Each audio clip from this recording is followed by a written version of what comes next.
Hello guys, nagluluto ako ng bagoong.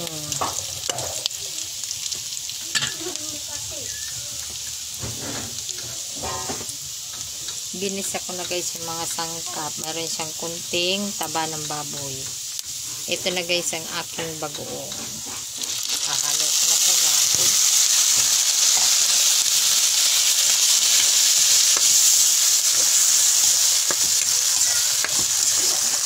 Colorful ang aming bagoong dito. Kulay pula.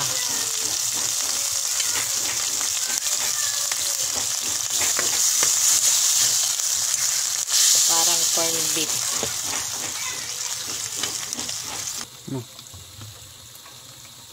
Lalagyan ko siya guys ng gata.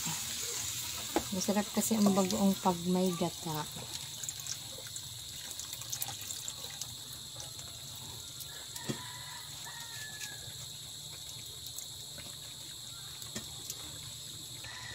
Ito na guys, kumukulo na siya. Hintayin ko na lang siya na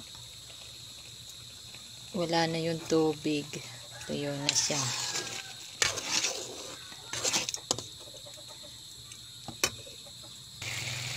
Yan na po. Kunti na lang yung sabaw niya. Lagyan ko lang siya ng asukal. Para medyo manis-manis.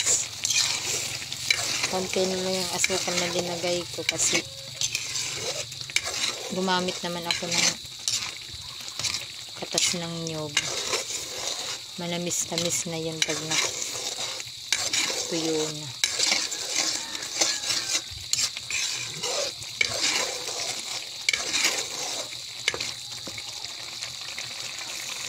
Wow, nakakatakam guys. Kulay pa lang nakakatakam na.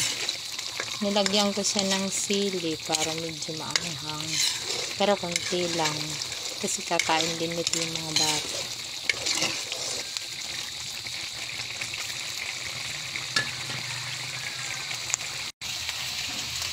Ang lakas ng apoy guys.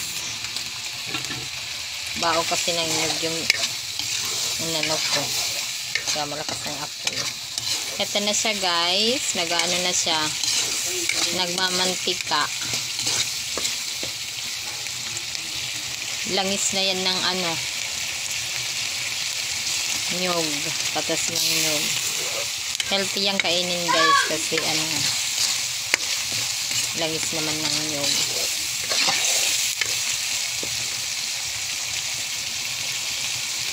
Sarap. Ang bango niya guys. Ang sarap ng amoy. Gustong gusto ito ng mga bata. Inuulam nila sa kanin. Minsan nagbabaon pa nga sila sa school nito.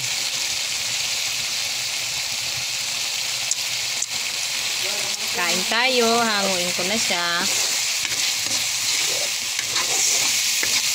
Ulam namin ngayon.